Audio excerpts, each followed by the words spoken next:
Here we go. Hello, everybody. My name is Dr. Lee Osler. I'm one of the co-hosts of the Redox 5. At least in the States, it's our weekly Friday night meeting, and we usually say it's 5 o'clock somewhere, so we're going to get started. For I'm Maureen. joined with Jim and Ann Glenn, who are in San Antonio, Texas. Ann is our resident nutrition expert. Jim is a retired stockbroker, and so he can talk to us about things that sometimes we don't really want to talk about, which is money. We excuse Dr. Maureen Hayes, who's with her family tonight, doing some precious things with them. We have as our guest Dr. Alan Nobel. He is a doctor, right? This is Oh, usually I'm on the wrong call then. I'm on the wrong call. this is usually our medical panel tonight, but we've invited Alan Nobel to be with us to flesh out some of the important things that we don't often get to, but really provide the basis for why we have the ability to market what we market to help people get well. Without that, we wouldn't be doing this. We wouldn't be meeting tonight. We want to start by making a disclaimer. We are all independent associates of a company called ASEA Global, marketing a supplement product governed by rules and regulations that allow us to use this for cellular health, but not to diagnose, treat, or to deal with diseases. And so we won't be mentioning, disease entities by name or talking about it at that level. Again, Alan Noble hails from Ireland, and you will notice that real quickly if this is the first time you have joined us on this call or seen this wonderful gentleman. But he now lives in Dallas, Texas, and he's one of the premier leaders in the field, we call it, in the world of ASEA network marketing. And so, Alan, we welcome you to the call. We know that you're going to bring a wealth of information and help us broaden our understanding of why this matters, why the existence of ASEA Global in 33, now 34, I think, countries is making an impact in people's lives in both their health as well as their finances. So come on board. I think I'd like to cue you off by just starting, address those who have not been on here before or new to this, like who are you and where did you come from? And because you're kind of blowing us out of the water here. Well, thank you, Lee, for that very kind introduction, and hi to Jim and Ann. It's great to be on the Redox 5. Just want to start by thanking you guys for putting this on every Friday night, like clockwork, so consistent, so dependable, reliable. And I know so many people love tuning in here on a Friday night, Saturday morning in Asia and Australia, just to hear some words of wisdom. I could say tonight's going to be the exception since I'm your guest, but we'll do our best to find some wisdom in here. But yeah, look, a little bit about myself. I'm originally from Ireland. In fact, I'll tell you my story a little bit that leads into what we're going to talk about tonight. I'm originally from Ireland. I'm from the famous city of Belfast, famous for all the wrong reasons, if you know anything about Belfast. And I graduated with a degree in international finance from one of the top universities in Ireland, in Belfast, Queen's University, Belfast. Actually graduated top of my class. And I don't say that to boast or brag, but, I thrived in that academic environment. And I was really in a place to walk into any career I wanted in the world of finance. But I found myself, I went for one job interview to the most famous company of all, the most famous Irish company. Which is it? We'll do a quiz here. What's the most famous Irish company? Guinness. Okay, you guys are muted. So Guinness. There you go. We got some people. Sean knows who it is. Guinness. And I remember going for an interview, and I remember going into the belly of the beast, okay, where the tourists don't go. This was into the mahogany paneling inner boardroom, and all of the oil paintings of the Guinness family were looking down on me. And I remember I had a great resume. I also am a classically trained musician. I've done a lot of travel. So my resume was really good.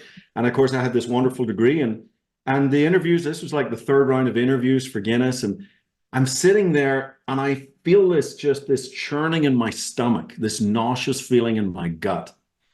And I remember them saying to me, well, thank you very much for your time here. Do you have any questions for us?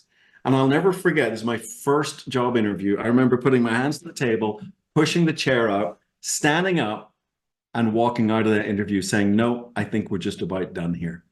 And I knew at that point that I was psychologically unemployable. I was 22 years of age, but I just knew that my future wasn't for the next 40 years, wasn't clocking in and clocking out, working for somebody telling me what to do and telling me what I'm worth.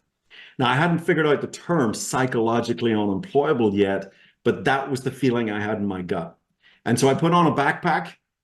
I traveled the length of Africa. I was teaching classical flute at the time to kids to make some money. And I traveled the length of Africa.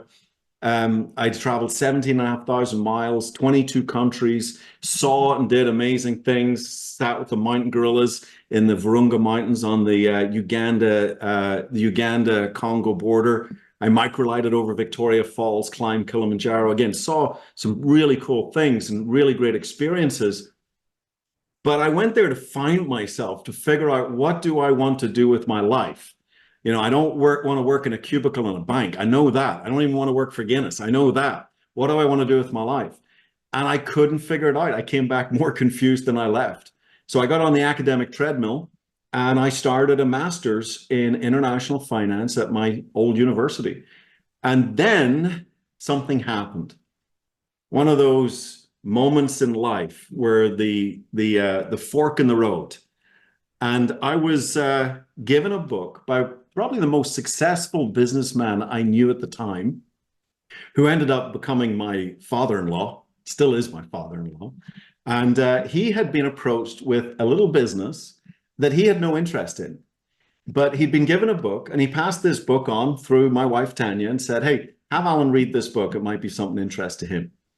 And it was a little book called The Boom Business of the 90s. This is it. Okay, it's 96 pages long.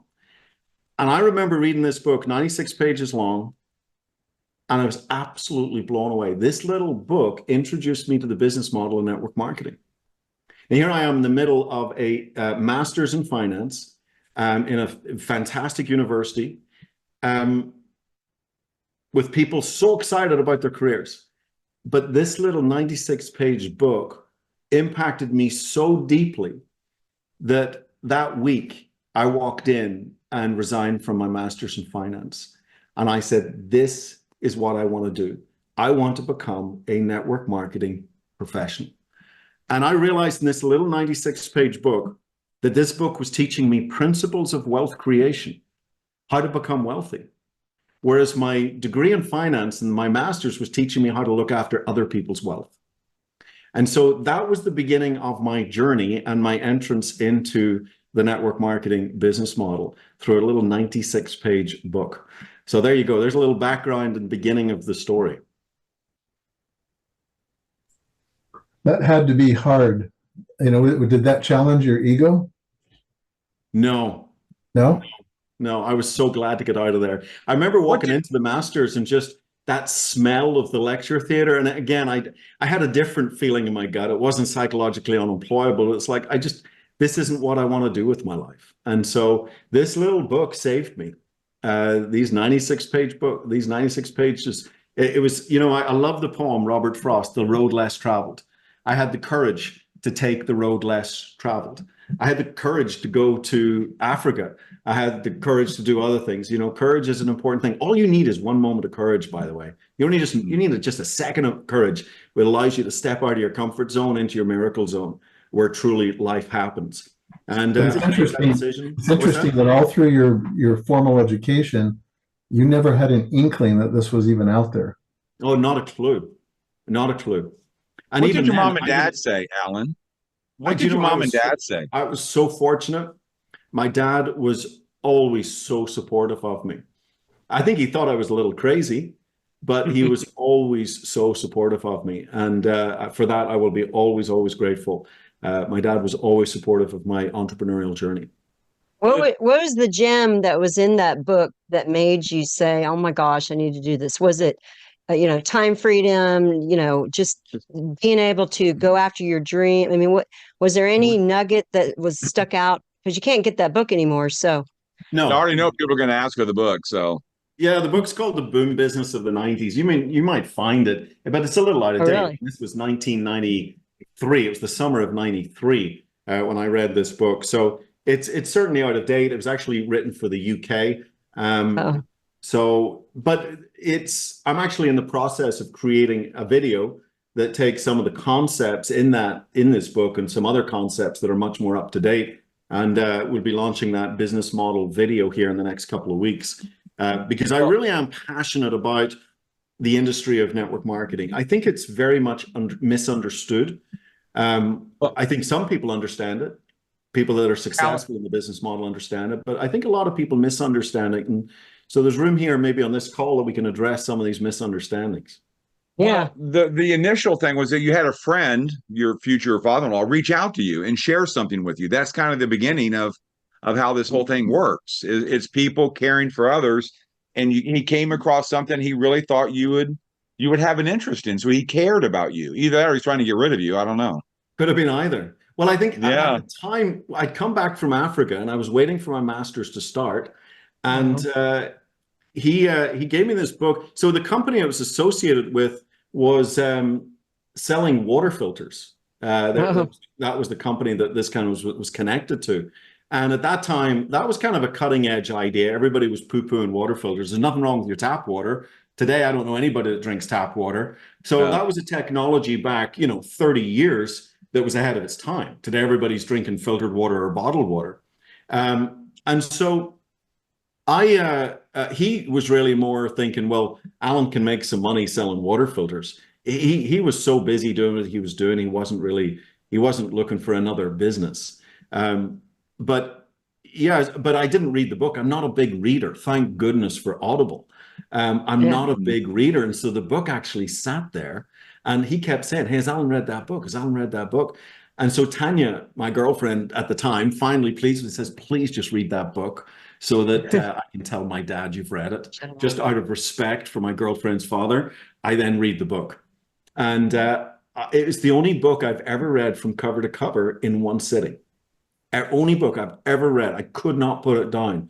I just realized this is what I want to do. And, people are excited. They want to know the name of the book. What got me in that book was the concept of leverage. Yeah. I'd never been taught the concept of leverage before. Now, Alan, you call that the great equalizer, right? I mean, the leverage part, because you're either going to go work for yourself, by yourself, or for somebody else giving you a paycheck. But you kind of call that the great equalizer, correct? Well, it is. So if you imagine, let's take, I think some people on here might be familiar with Robert Kiyosaki's. Okay, everybody's asking the name of the book. Here we go. One last time.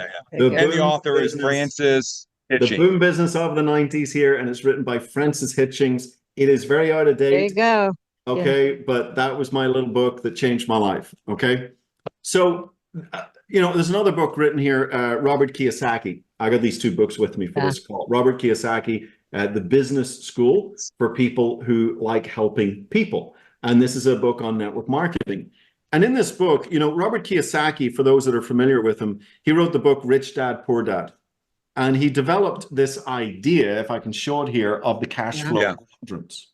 And I think a lot of people are familiar with the cash flow quadrants. If you imagine a big plus sign, and up in the top left, you've got an E that stands for employee. Okay, you're an employee. You got a boss. Somebody's paying you to do a job. You're exchanging time for dollars. Okay, even if you're a brain surgeon working for a hospital, you're still an employee. You're just exchanging more time. Or sorry, you're exchanging your time for more dollars than the employee in McDonald's. You can exchange $500 an hour, but you're still exchanging time for dollars.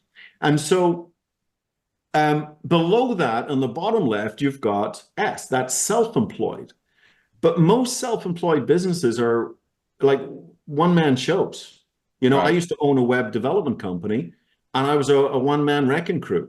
I basically just employed myself. Okay, so the S quadrant is actually the toughest quadrant because you don't really have leverage. You're just working for yourself, by yourself, and you don't have the safety net of an employee being part of a bigger company. It's actually really tough being in the S quadrant. Okay, but the goal is to move over to the right-hand side of the page where you've got the B quadrant, which is the business owner, and below that is the investor quadrant. Now, what's the difference between the E and the S, the employee Okay. And the self-employed is they typically don't have any leverage.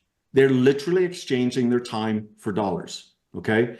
On the left, on the right-hand side of the page, the B and the I quadrant, you've got leverage. A business owner has employees. So a business owner has people at work. They have leveraged themselves with people. So the CEO or the owner, Elon Musk, who owns goodness knows how many companies, he's got thousands and thousands of employees. He's not self-employed, he's a business owner. He's got people at work. He leverages himself with the effort and time of other people, and he rewards those employees, but he has leverage. Okay, and I'll get into an example of leverage with McDonald's that will really make sense here in a second, the power of leverage. But the business owner has leverage. Everybody's obsessed with this book. I know. In the chat here. The business model has, the business owner has leverage. The I quadrant is the investor quadrant. This is where you have money at work. So the B quadrant, you have people at work. The I quadrant, you have money at work. You're leveraged. You can earn beyond your own efforts. So business owners are the millionaires. Okay. The investors are the millionaires. They're the ones with the lifestyle. They're not exchanging time for dollars anymore. So if you want to keep it really simple, the employee and the self-employed, they're exchanging time for dollars. If they don't work, they don't get paid. It's just one's their own boss and one's not their boss. On the B and I quadrant, you've got leverage and you're exchanging time for dollars. Well, but the big question is, how do you go from the left side to the right side, Alan? Well, most people can. That's the dilemma. Most people can. And that's where network marketing comes in. That's And where network marketing comes in. And that's why it's a great equalizer. Because to be a business owner, you might need a certain amount of money to get started. It's usually very expensive to start your own business. You're going to need employees. You're going to have a lot of the hassles. You know, I once heard it said, if you've got 10 or more employees, you run adult daycare. Right. Okay. And so, if there's anybody on here that's ever had more than 10 employees, they get it. Okay. And so I'm going to have to just ignore the chat here. I find it a little distracting. And I apologize. You want me to turn it off? I'm easily distracted. Let's turn the chat off. I get a little distracted. I'm like I've never been diagnosed with ADD, but I might be a little bit. So you've got all of these headaches and hassles of being a business owner, where most people can't shift it. And the reason it's called the great equalizer network marketing is it allows the average person to get into that business quadrant. It doesn't matter whether you're male or female. There's no prejudice. It doesn't matter whether you're black, white, Asian, Hispanic. Doesn't matter. There's no prejudice. It doesn't matter whether you've got a PhD or you've got a public high school diploma like the two top earners in ASEA. It doesn't matter. It doesn't matter whether you're a dropout. It doesn't matter whether you never even went to high school. It doesn't matter. It's the great equalizer, because this business is not built upon you being an expert. It's about you basically learning some very, very simple 6th grade skills that then you develop the discipline and habits to repeat on a consistent basis.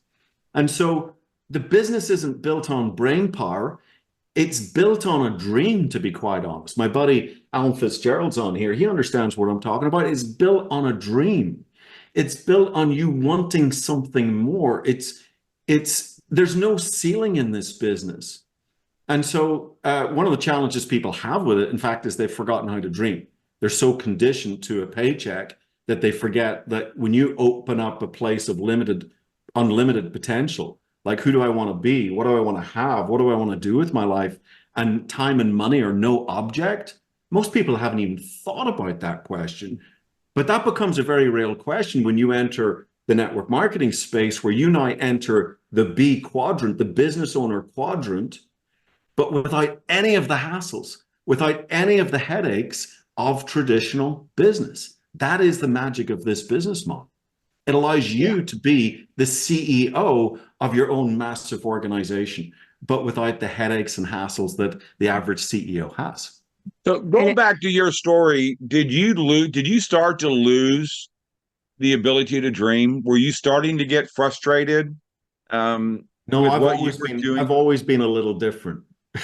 Well, I know that, but but did you start to lose the ability to dream that you were going to? I know you were starting a company, if I'm not mistaken. That's what brought you to the country, to USA.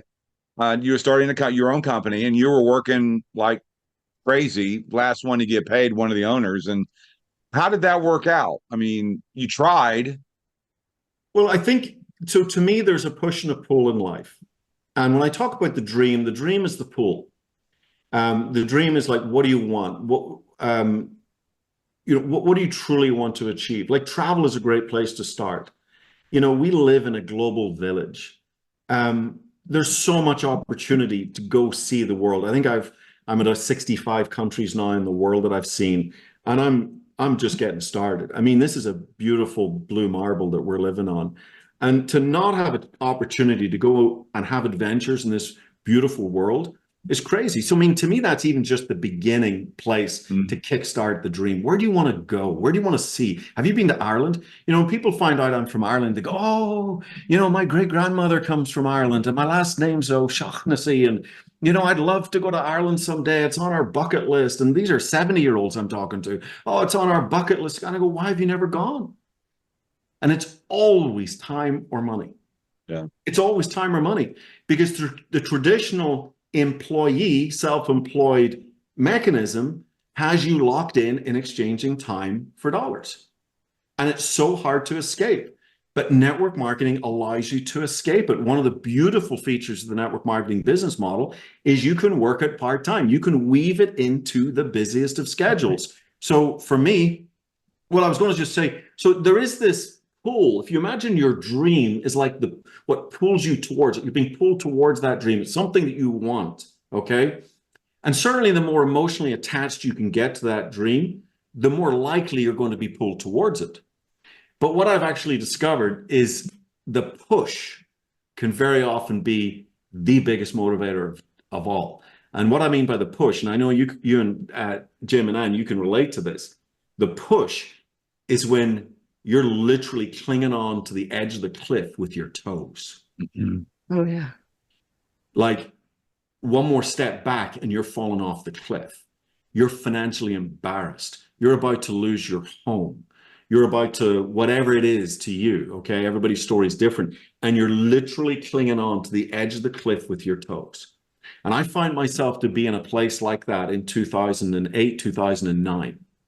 I was newly married, about a year and a half married. I had a 1-year-old daughter, and I had started I had a business partner and myself had a financial services company in Denver, Colorado. And when you're trying to get it, this was a traditional business. I was back in the B quadrant, and I'll explain why I left network marketing if we have time here, and I'll explain now why I came back. But this was a traditional business, traditional overheads, traditional employees, all of the headaches. And I was last to get paid. And I was literally living on fumes.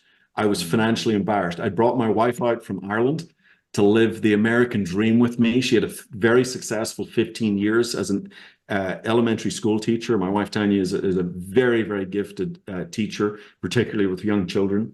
And I brought her out to live the American dream with me, and it was turning into the American nightmare. And so when ASEA crossed my path, I was actually looking for a health technology for my father. My father had a pretty serious health challenge at that time. And I had said to him, I'm going to go and find the most powerful health technology I can find. And I am a big believer in, again, the power of, if you want to call it the power of prayer or the power of intention backed by emotion. But within 5 days of starting that search, I heard about the molecules of ASEA. There's nothing online. I had to fly to Salt Lake City to meet the original founder, Vertus Norton. I met the original group of scientists that had cracked the code and achieved what science said was impossible. And although I set about looking for a product for my father, I was so caught up in a business that I didn't have time. I wasn't even thinking about a network marketing business. But once a networker, always a networker. When you fall in love with the business model, that never changes.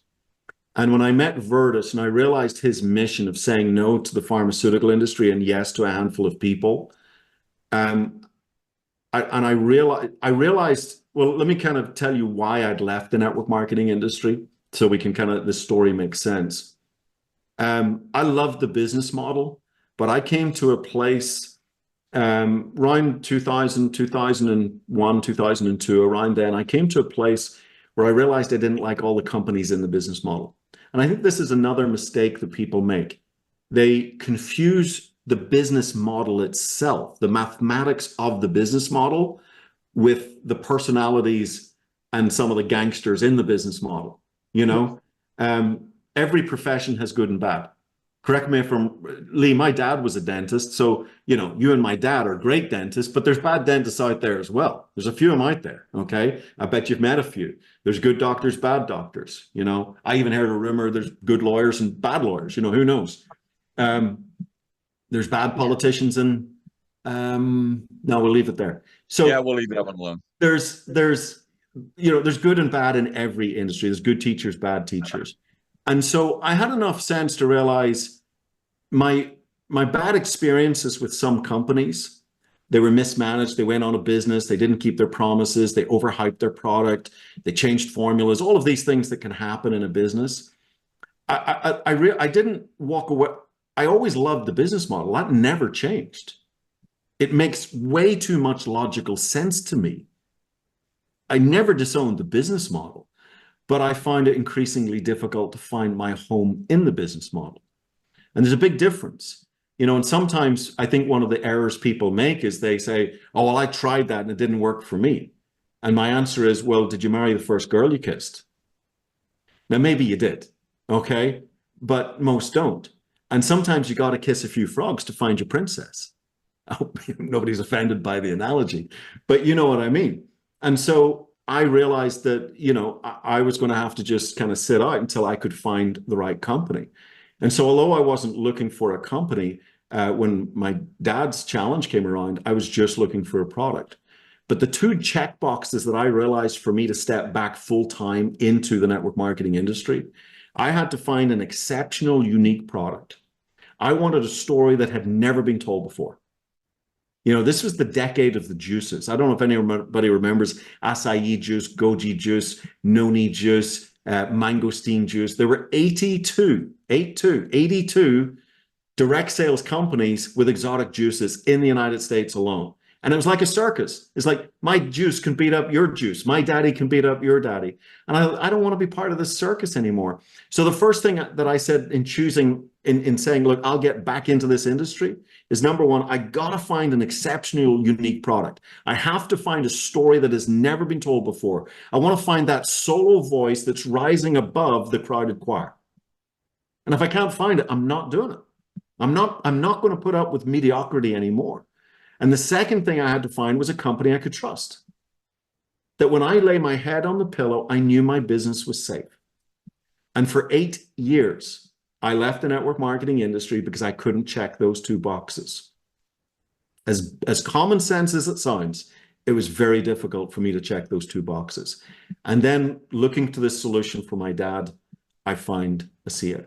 And the product checkbox, a unique, exceptional story. A story that's never been told before. And when you get to know the genesis story of ASEA and how Virtus put people ahead of the payout, and you get to know Tyler Norton and the ethics and the culture and the ethos of ASEA, a company I could trust. And I've been with them now for 15 years. I've served at a very high level on the advisory council. I work very closely with corporate. And this is a bunch of men and women of true integrity and principles, because leadership comes from the top down. We build this business from the bottom up, but leadership comes from the top down. And when you understand the heart and soul of a Tyler Norton, a Virtus Norton, a Scott Aldred, when you understand the leadership, you realize who ASEA is. And in 15 years, they've never broken their word to me once, not once. And so I feel, you know, this is where my home has been. But those were the two things that I was looking for: exceptional, unique product and a company I could trust. But what's amazing, I was just to finish the story. So I'm going really long here, but I was really in a place where I was financially embarrassed, and I had this push. So my success really came from the push away from the edge of the cliff. And maybe there's some people listening that they feel they're hanging on by their toes on the edge of the cliff. And I got to work, and I wasn't chasing a Lamborghini or a mansion.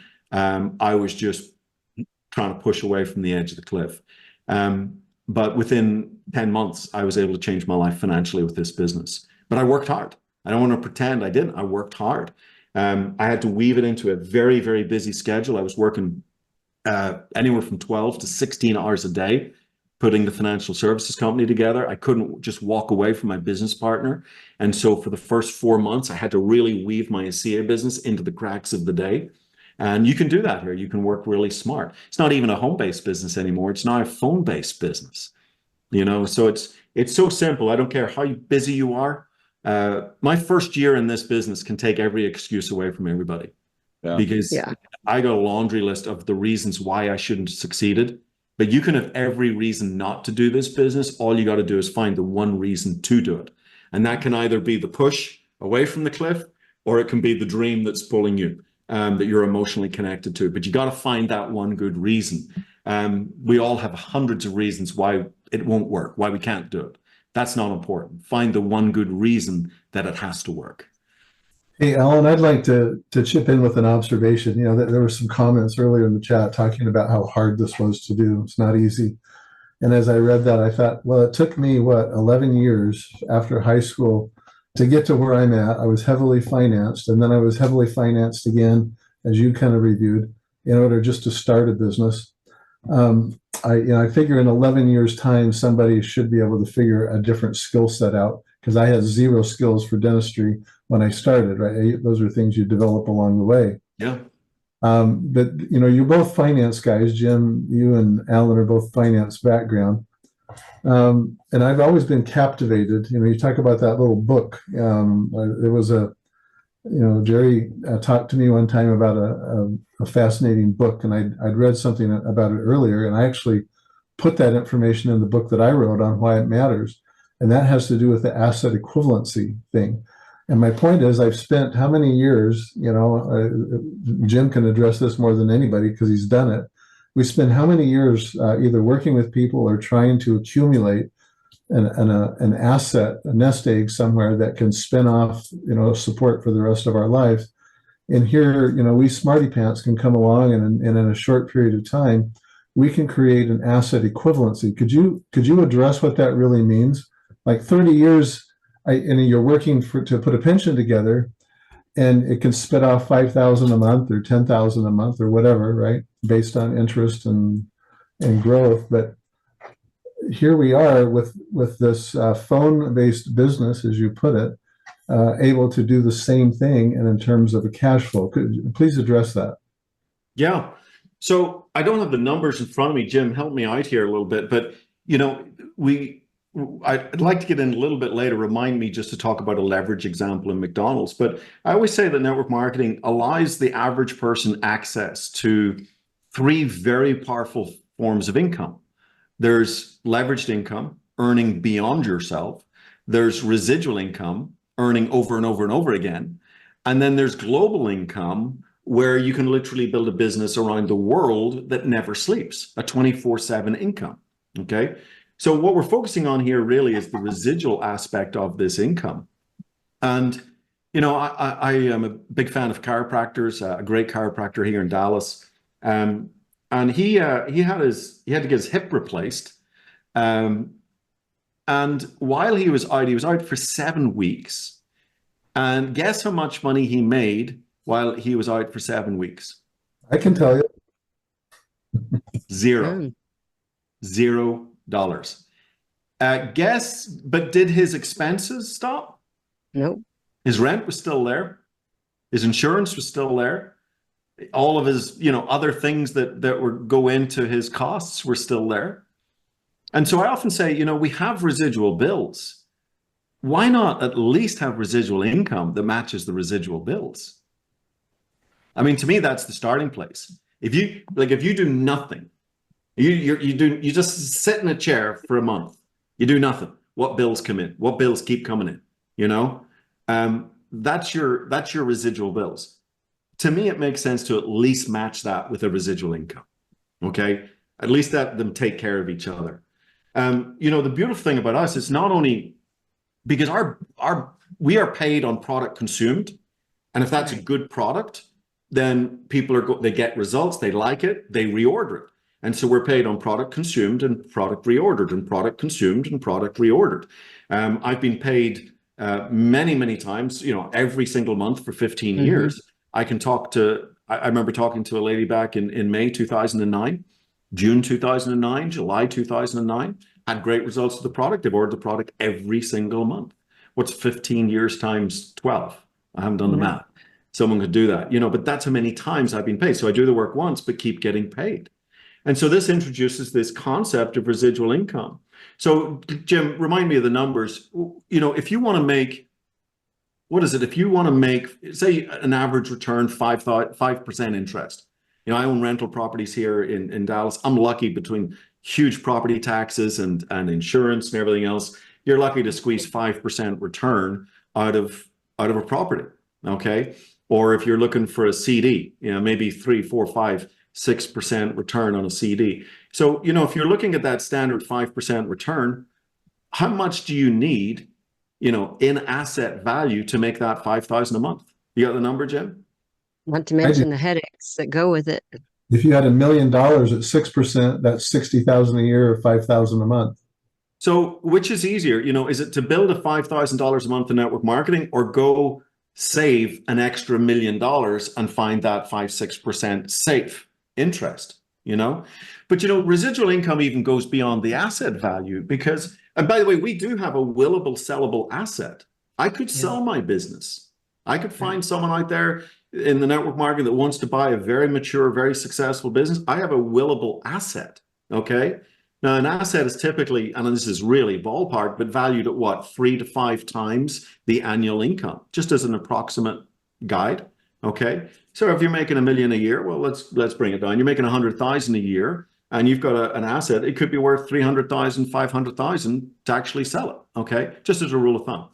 But I also have a business that if something happens to me, we live in a crazy world. I'm flying all over the place.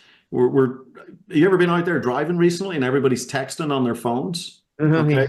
So some nut job head straight into me and they're texting on their phone and I'm gone. Guess what?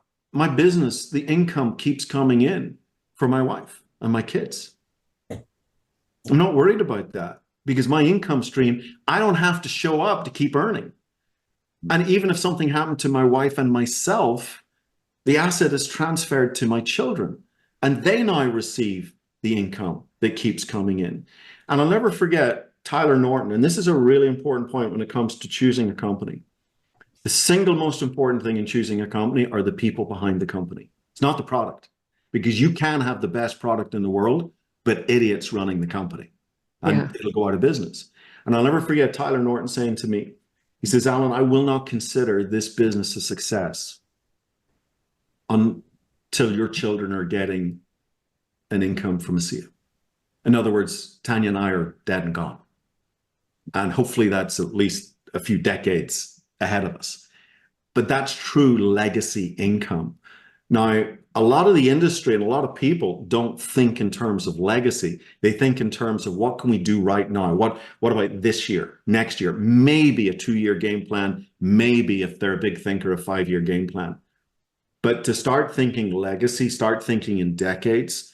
But that's how this company's always been structured, because the ownership, the leadership have been in industries that are over a century old.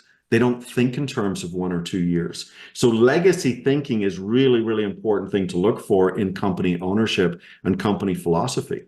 But yeah, this is an asset that will continue to pay and continue to bless my family, even if something happens to me. That's not going to happen to a doctor, to a dentist, you have to rely on pension schemes and other things. I'm not saying not to have those as well, but it's really cool to be able to literally build a legacy residual income that gets to a place where it's no longer dependent on you even still being on planet Earth breathing. That's pretty cool. That's a powerful business model. Well, and that's the beauty of this leverage, as you're talking about, versus that business owner. If he starts off a business and all the headaches and all the time it takes to build it, if he wants to build it to medium or large or whatever, to succeed, it's going to take some time to get to that. And, of course, Well, in the just failure getting rate, all the yeah, failure rate, Anne, is huge. What is it? 80% of businesses go out of business in the first 2 years, and then of the right. 20% that survive, it's another 80% go out of business in the next 5 years. The chances of survival out there are really tough. You ever been around? Look at the restaurants that are, Yeah. one minute they're there, the next minute they're gone. Right. Not to Look mention at the that, big, look at the big yeah, chains that are closing all over the place. exactly. And the stress of running that business affects their health, then the burnout or whatever they go through to get to that level they want to be. Here we can make immediate income if of course we're working it hard. And then you talked about, your job interview. I mean, you can't go to you're brand new, 22 or whatever age somebody's going for a job interview and deciding your paycheck. Oh, I want the sky's the limit. They're going to walk you out. Here you have that ability to get the income dream, whatever that dollar amount is, just by utilizing the tools. I mean, our model is just, it's Yeah. perfect for anyone of any lifestyle. You truly can get paid what you believe you're worth. Now, I know some people say, "Oh, but only a few people ever make millions in this business." Well, yeah, it takes a lot of discipline. It takes a lot of consistency. It takes strong mindset. It takes you to develop some strong skills. I mean, that's if you want to get into the 7-figure bracket. Absolutely. It took me many, many years to develop the posture and the mindset and the mental focus to be able to do what I've been able to do. It's often said this industry is a journey of personal development, cleverly disguised as a business. I mean, I could sit here for the next 10 hours and give a lecture in personal development just from my own personal journey. But it's one of the things, here's what I'd love to do, because can we talk about leverage for a second? Because that's the magic. Yeah. That's the magic. That's what got me in this book.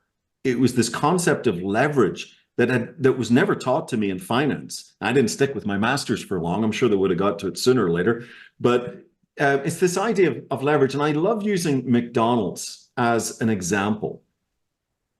McDonald's, so in McDonald's, sometimes network marketing, it's known by many things. It's known as referral marketing, word of mouth marketing, network marketing, multi-level marketing, even kind of affiliate marketing to some degree. It's social selling. All these are terms that are used. I like word of mouth referral marketing because that really describes it best of all. We're always recommending things, but we don't get paid for it. And here we can actually build a structure where we can do word of mouth referral marketing. We find something we like and we tell others about it, and we can get a commission on that. But the term I use the most is network marketing for ease of use. But it's also sometimes known as the people's franchise. And the reason why it's called the people's franchise is that it's really taking the franchising level, or also franchising squared is another term that people use. So take McDonald's. So McDonald's is the franchisor. They're the parent company. They're the corporate company, McDonald's, okay? And the franchisor comes up with an idea, in this case, the Big Mac, Ray Kroc, and the building the franchise. So the franchisees are the restaurants, okay? So McDonald's corporate, the franchisor, leverages themselves with the efforts of 40,000 franchisees. There's about 40,000 McDonald's restaurants around the world today, okay? And so each McDonald's restaurant, let me give you some figures on this. The average McDonald's restaurant turns over about 3 million in revenue a year. Okay, about 3 million a year, burgers, fries, milkshakes, etc. When you back out all of the costs, the employee costs, the building costs, the lights, the insurance, all that, the average franchisee, the average restaurant owner in McDonald's earns about $150,000 a year. Okay, about $150,000 a year. Not a bad income. They maybe need 2 of them to make 300,000 and 3 of them to make 450,000, but it's about 150,000 a year per restaurant. Now, there's a ceiling on that income. There's only so many burgers you can sell in a geographical area. You're not experiencing global income. You're experiencing about 3-mile, 5-mile radius income, okay? And so they have a ceiling that they have per restaurant is about 150,000, maybe 200,000 in a really good restaurant. But they don't have leverage. They're dependent only on what their restaurant sells. Hope everybody's tracking with me here. McDonald's corporate has leverage. McDonald's corporate has 40,000 restaurants that are out selling burgers. Now, McDonald's corporate earns a 5% override. It used to be 4%. They just gave themselves a pay raise. They earn a 5% override on the sale of all of those restaurants. And in return, they offer support. They offer training. They offer a cookie cutter system. They offer just basically a simple, proven system so the restaurant owner doesn't have to reinvent the wheel. Okay. And in return, McDonald's corporate earns a 5% override. So do the math on this. You're getting a 5% override on 40,000 restaurants that average 3 million a year in revenue. That's 6 billion in income. That, my friends, is the power of leveraged income. McDonald's corporate earns 6 billion because they earn an override of 40,000 restaurants. Each restaurant only earns 150,000. They have no leverage. Now, this is, to me, such a clear, beautiful example of the power of leverage. And two beautiful statements. They're great statements. One was J. Paul Getty, America's first billionaire. So he knew something about wealth creation. He said, I'd rather have 1% of 100 people's efforts than 100% of my own. You see, the restaurant owners have 100% of their own efforts. McDonald's has 5% of 40,000 restaurants' efforts. So this is J. Paul Getty saying, I'd rather have 1% of 100 people's efforts than 100% of my own.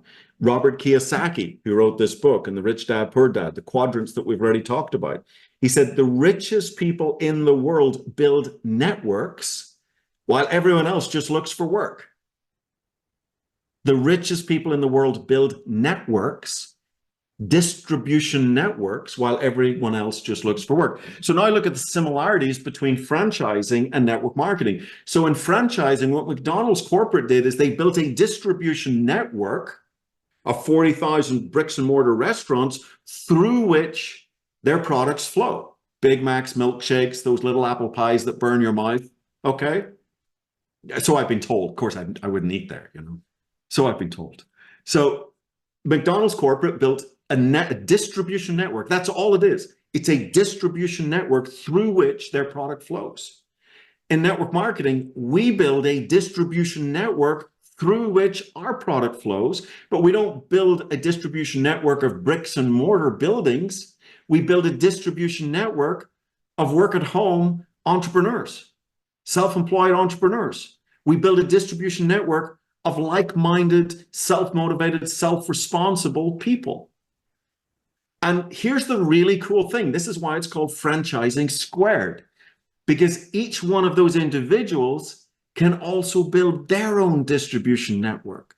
So now imagine a business model where McDonald's corporate can open up and leverage themselves with the effort of 40,000 restaurants. But imagine if each one of those restaurants could also leverage themselves by teaching other people how to open up restaurants, and those restaurants could teach people how to open up restaurants. That's why we call network marketing leverage squares, because when you come into network marketing, you're not only the franchisee, but you're also become the franchisor as you teach other people how to do what you do. So we take leverage to a whole new level where we can get leverage. I mean, there have been businesses built in network marketing where you can earn leverage on over 1 million distributor force, a distributor force of over 1 million people. It's not uncommon for people to build organizations of 100 people, 1,000 people, 10,000 people, 100,000 people, but even into the millions of people. But anybody can choose to do that. Now, I want to address something that was maybe said earlier. Well, it's difficult, okay? Yeah, to get it to that level, guys, we're talking about a level of commitment and discipline and education and learning your craft, the magic of the 10,000 hours, okay? But you know what? I did some stats on this, and I don't have it in front of me. But I thought, wouldn't it be interesting to go see how many people play high school football and how many get into the NFL? And it was something like 0.16%. It was like it was barely 1/10 of 1%. And then I did the same thing for the NBA. Same numbers. Golf was the worst of all.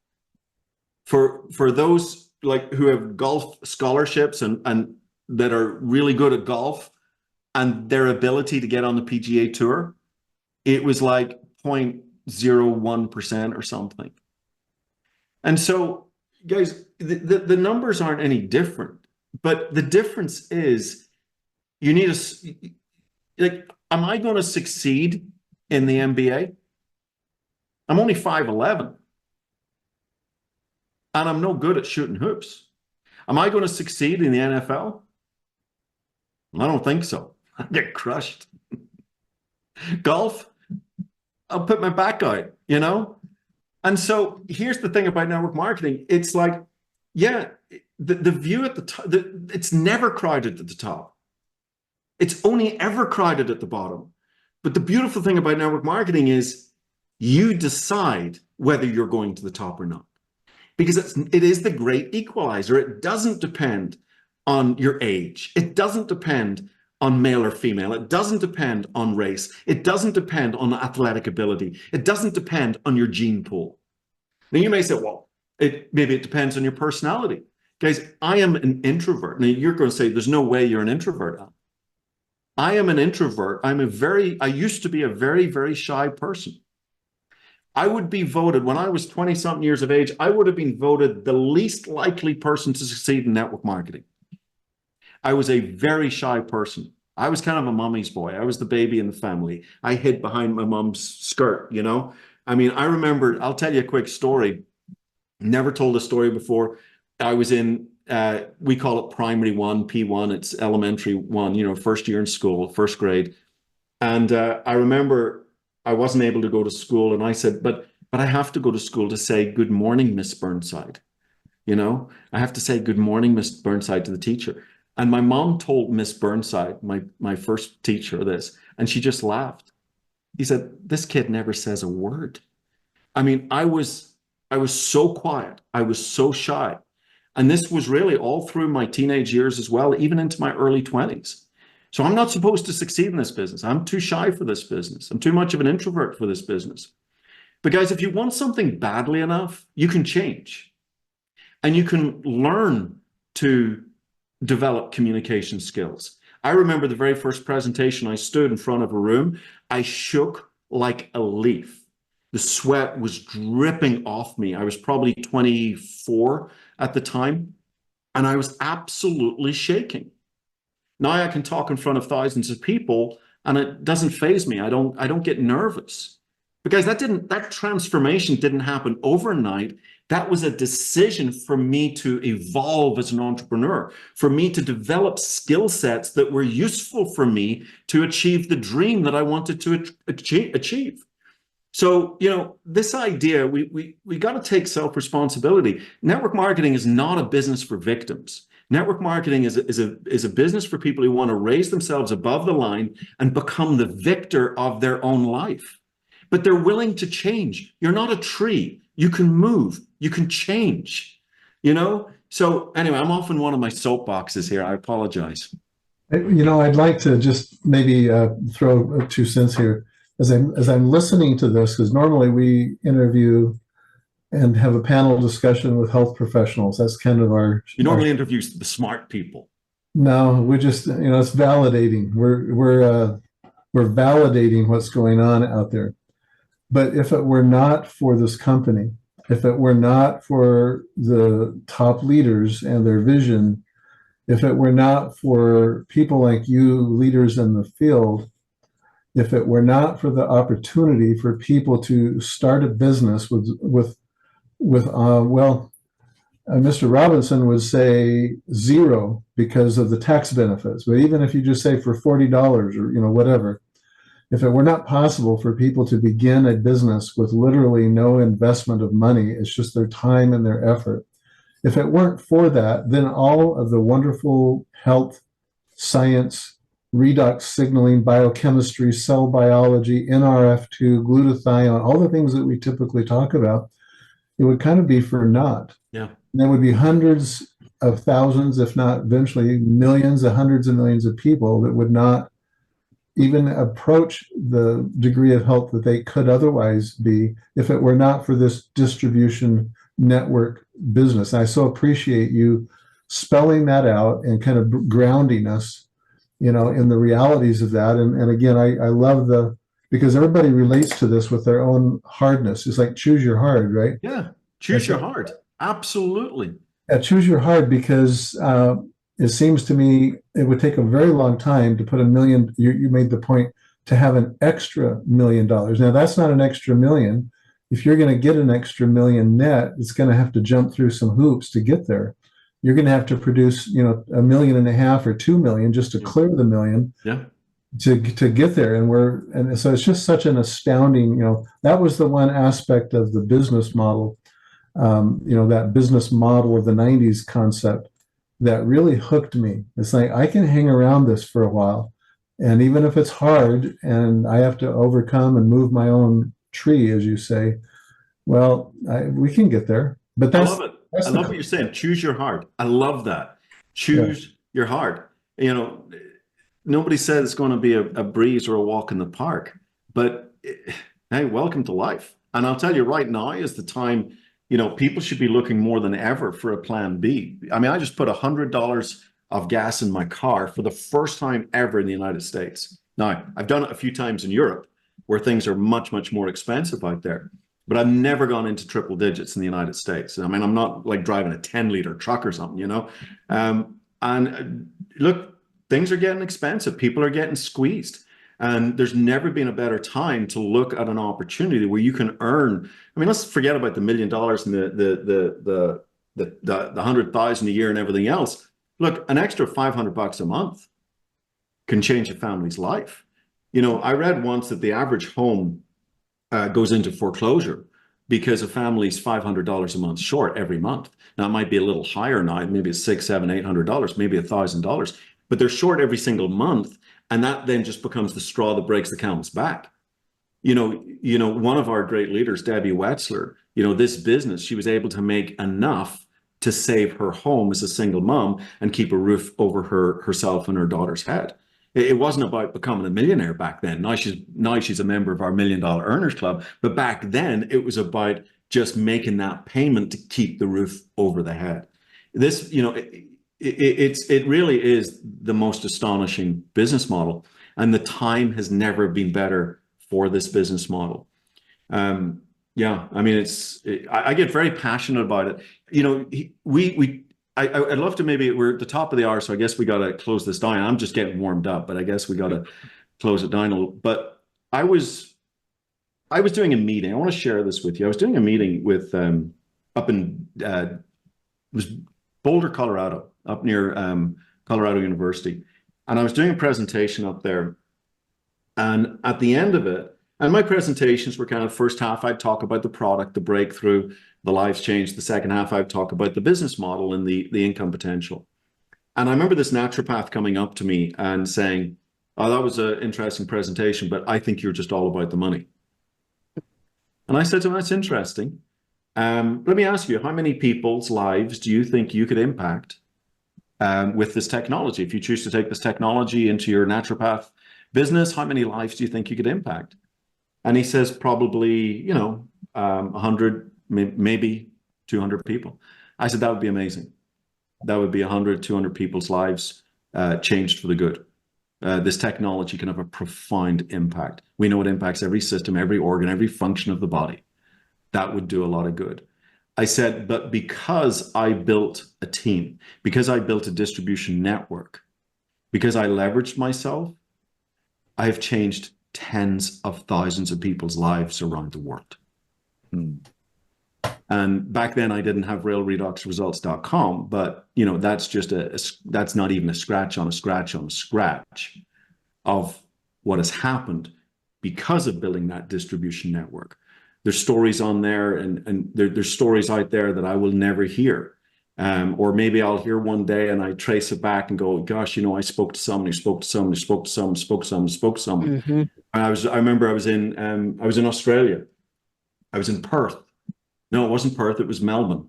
I was in Melbourne, and a guy called Greg caught me in the bathroom of all places. And he goes, I got to tell you my story. And I said, well, can I wait a minute? And we finally got talking, and he tells me a story where he had seizures and these incidences for so long. He'd lost his driver's license, and he couldn't even hold his babies on his knee as a parent, and all of these challenges. And this technology was introduced into his life. And to cut a long story short, he's got his driver's license back. He's holding his grandkids. I mean, I can get really emotional on Greg's story. But you trace it back. Well, who talked to Greg? Well, Right. Who talked to that person? Who talked to that person? Who talked to that person? And when you realize it comes back to you, Yeah. having a moment of courage and opening your mouth and stepping out of your comfort zone into the miracle zone, Greg's the miracle. Yeah. Now, did I get paid for creating that? Yes, I did. But what's wrong with that? What's wrong with that? Isn't that a beautiful thing, to make a living while making a profound difference in people's lives? I have to put food on the table. I've got to put a roof over my kids, hopefully got some left over to have some great memories and, have some lifestyle. But we all have to make a living in life. I can't think of a better way to make a living than transforming people's lives at the profound level that we do with our Redox technology. I believe that the ASEA dollars that we earn are in fact the most valuable dollars you can earn, because they represent lives changed. And that's why I love doing what I do. My noble purpose is to transform lives, both physically and financially, harnessing the power of this breakthrough and opportunity. Alan, as an ex-stockbroker, estate planner, I've seen more people that had the money. They were starting to get some time, but then something happened and they lost it all. And it was a health issue. Yeah. So you said in the beginning, time and financial, but we and only us can throw in health. And that's how we change the world. Yeah. That's how we change everything. And no one else can do what we do. That's what just ignites me. I don't know if you want to go into some of the what's keeping people from doing this, Alan. What are some of the negative things that maybe real quick, just kind of maybe hit on that? Some of the misconceptions, the pyramid. I was around the financial world when Bernie Madoff was around, and it kind of made my job a little. Well, I had to explain what we do. No, that was purely all smoke and mirrors. There was nothing delivered. It was all. Can you just kind of cover that real quick? I was wrapping it up. I thought we were out of here at the top of the hour. Well, You're but okay? I want this one topic, because a lot of misconceptions are out there that I want to get that cleared up real quick, if that's possible. Yeah. So here's the reality. So the pyramid selling thing comes up, and so what is pyramid selling? A lot of people don't really know what pyramid selling is, and they're not to be faulted for that, because it's actually quite a murky, muddy area. The challenge is pyramid selling companies masquerade as network marketing companies. Okay. And so they will call themselves network marketing companies, but they're in fact pyramids. So what is the difference? And I want to start, I actually have a quote here. I wanted to read this. The US Securities and Exchange Commission website, investor.gov, okay, investor.gov. Here's a quote. Pyramid scheme promoters may go to great lengths to make the program look like a business, such as a legitimate multi-level marketing program. So the US government recognizes that network marketing is a legitimate business model, and it's different to pyramid schemes. So that's the starting place. The United States government recognizes there is a difference. One is legitimate. Network marketing, multi-level marketing is legitimate. One is not. So the question now is, okay, what is the difference? Okay. And it really comes down to, is there a genuine product being moved into the marketplace? Or is the product just fluff? Is it just smoke and mirrors as an excuse to funnel money around, to pass the money around? Okay. Is there a genuine product? Is there, are people rewarded for getting customers? Are all the rewards just purely on recruiting associates? So it's interesting in ASEA, you know, are we a genuine product? I mean, do I need to even go there? I mean, $1 billion in sales, university studies, I mean, thousands, tens of thousands of anecdotal stories and testimonials of what this product's done for people, reorder rates going back 15 years. You don't reorder a product that doesn't work. Our highest commissions in our compensation plan are actually for customers, for us finding customers, people who are not associated with our business model. So that's what you're looking for. You're really looking for, does it have a strong product that has real value in the marketplace? And are there genuine customers? Or is the product just smoke and mirrors to kind of hide what's really going on, which is just really a recruitment of other people? The other thing, there's some other things like, do you get paid on membership fees? Is there a membership fee to join? Very often pyramid sales, there's going to be a membership fee. Well, our membership fee is $40, but we earn 0 commissions on that $40. Okay. Other traits of pyramids is you got to buy a lot of stock. It's about moving a lot of widgets, a lot of made up product, you know, thousands of dollars very often. Well, in ASEA, actually, the way our compensation plan is written is you actually can make $1 million a year and never purchase any product yourself, because you can qualify, you can activate your position with customer purchases. And so you actually don't have to buy any product yourself. Now, we recommend people buy the product because we're in the business of word of mouth marketing, and you're going to be more successful marketing a product, moving a product that you believe in yourself. You know, I often joke, I wouldn't buy a Mercedes from a guy driving a BMW. You know, if he doesn't like Mercedes bad enough to drive one himself, you know, so we are first and foremost our satisfied customer. We first and foremost wear the product hat. I'm a product of the product. I am my best customer because I pass the golden rule.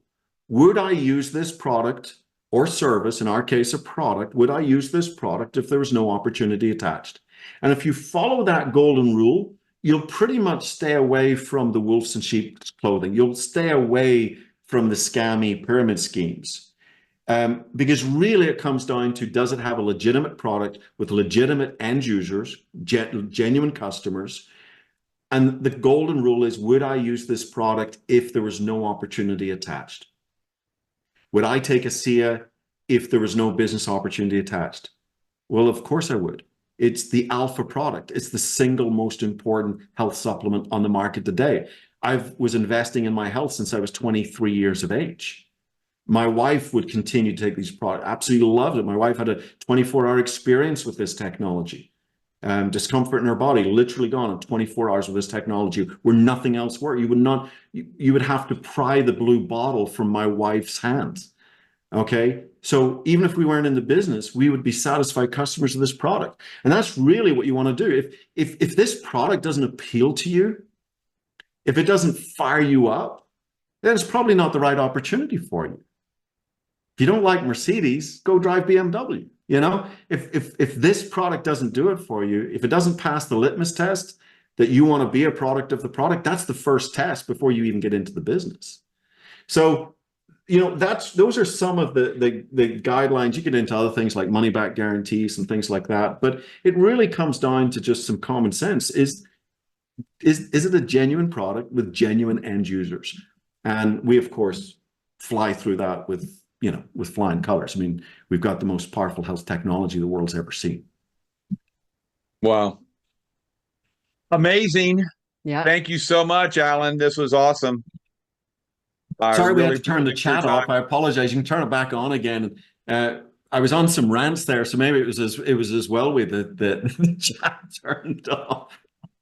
And it's such an exciting time to grow ASEA, especially with the 9 initiatives starting tomorrow. So there's really no excuse for people to start. Well, hey, listen, if you allow me 60 more seconds, we are in a really exciting time. I've watched this company 15 years. And we have gone from, our foundational stages up to, a really solid 170 million a year. And just been very transparent, with COVID and stuff like that and lockdowns. And we were growing really, really well. And then we kind of just stabilized. Now, a lot of companies have fallen off a cliff. We've stayed really strong. We're very, very strong. Why? Because we have a very strong customer base. Okay. That's the backbone of our business. So very, very strong. But we are kicking into gear a set of initiatives. And this is only the first set of initiatives. I can't say any more. But June 1st, tomorrow, it's our first set of initiatives that are really going to kick us into the second phase of growth. And I truly believe this second phase of growth will take us to $500 million and beyond. And so I want you to think about this. I believe in the next, it could be 3 years. I'm going to say 3 to 5 years, but it could be 3 years. In the next 3 to 5 years, we will triple the size of this company. We will do 3 times more business in the next 3 to 5 years than we did in the first 15 years. This is the beautiful phase. We call this the post-risk pre-momentum phase. It's the golden window of opportunity.